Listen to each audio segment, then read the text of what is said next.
उत्तर प्रदेश में समाजवादी पार्टी के अलावा लगभग सभी पार्टियां बीजेपी से अप्रत्यक्ष गठबंधन कर ली हैं। नफा नुकसान के आकलन के बाद बीजेपी के कारपोरेट घरानों ने अरबों रुपए खर्च कर दिए हैं। ओम प्रकाश राजभर ओबीसी की बात करते हैं, लेकिन उन्हें ओबीसी में अहिर गडेरिया कुर्मी नहीं अच्छे लगते हैं। उन्हें पिछड़े वर्ग के आरक्षण में आरक्षण चाहिए, जबकि 15% सवर्ण समाज को बिना किसी बहस के, बिना किसी प्रस्ताव के संसद में 10% आरक्षण सुनिश्चित कर दिया। एक तरफ जहां पिछड़े वर्ग दलितों का क्रीमी लेयर 6 लाख वार्षिक तय किया गया है, वहीं सामान्य वर्ग को 8 लाख रुपए क्रीमी लेयर में रखा गया है। इसमें भी असमानता है। पिछड़े वर्ग दलित 6 लाख वार्षिक पाएंगे तो गरीब, और सामान्य वर्ग 8 लाख के बाद भी गरीब माने जाएंगे, यानी कि 8 लाख तक वो गरीब है। अब सिद्धांतों और विचारधारा की लड़ाई भी नहीं रह गई है। सबको समाज की चिंता नहीं है, समाज को भी अपनी चिंता नहीं है। अपनी जात पहचानने के चक्कर में अपने संवैधानिक हक को भी किनार कर दिया गया है। गंभीर कोई नहीं है। कांग्रेस के फासिस्टवाद से और बीजेपी, आरएसएस व संघ के फासिस्टवाद से डॉक्टर लोहिया जी की विचारधारा ने संघर्ष किया।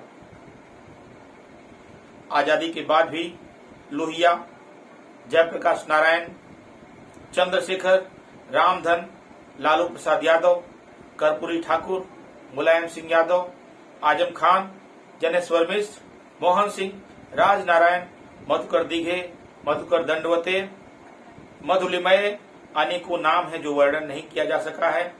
इन्होंने भारत की एकता, अखंडता, लोकतांत्रिक व्यवस्था, धर्मनिरपेक्षता, सिविल नाफरमानी, किसानों, मजदूरों, पिछड़ों, दलितों, अल्पसंख्यकों, समाजवादी व्यवस्था, एकता में अनेकता, सांप्रदायिक शक्तियों के खिलाफत के लिए अपना सर्वोच्च न्यौछावर कर दिया। उस विचारधारा की संवाहक समाजवादी पार्टी है, जिसके राष्ट्रीय अध्यक्ष धरतीपुत्र मुलायम सिंह यादव की तरह गंभीर है। उसी तरह बिहार में लालू प्रसाद यादव जी के सुपुत्र तेजस्वी यादव भी बिहार को समाजवादी व्यवस्था से जोड़ने का काम कर रहे हैं। अब नए नए धुरंधर आकर उत्तर प्रदेश को राजनीतिक प्रयोगशाला बनाने पर तुले हुए हैं। कोई विचारधारा नहीं है, कोई सैद्धांतिक सोच नहीं है, कोई विजन नहीं है। अलोकतांत्रिक संवादहीन संघर्ष जो अंत में का काम करेगा। वैसे लोकतंत्र में सभी दलों को चुनाव लड़ने का संवैधानिक अधिकार है, परंतु आम जनमानस खिचड़ी चुनाव के दुष्परिणामों पर जब नजर डालेगी तब वह एक अच्छे विकल्प की तलाश कर लेगी। यह जरूर है कि जब ओवैसी साहब आक्रामक शैली में मुलायम सिंह यादव, अखिलेश यादव को गरियाने का काम करेंगे तब समाजवादियों में गुस्सा आएगा। तब थोड़ा संयम से काम लेना होगा। प्रतिक्रिया में चुप रहना ही समाजवादियों के लिए बेहतर होगा, क्योंकि समाजवादियों को बीजेपी से लड़ना है, अन्य से नहीं। ओवैसी साहब जब हिंदू विरोधी बयान देंगे तब नादान और अनपढ़ किस्म के पिछड़े वर्ग दलित जो आम्बेडकर, लोहिया, महात्मा फूले, साहू जी महाराज आज को नहीं पढ़े हैं, वे तुरंत बीजेपी की पाठशाला में चले जाएं। वैसे उत्तर प्रदेश का मुसलमान वहां के हिंदुओं से ज्यादा समझदार और सेकुलर है।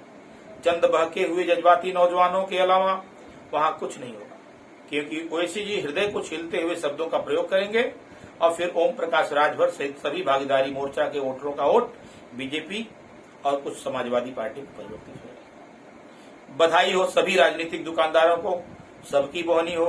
हम तो चाहेंगे सब लोग बीजेपी को हराएं। कोई तो विकल्प बने ताकि सत्ता परिवर्तन हो। 5 वर्ष पर सत्ता परिवर्तन होना चाहिए।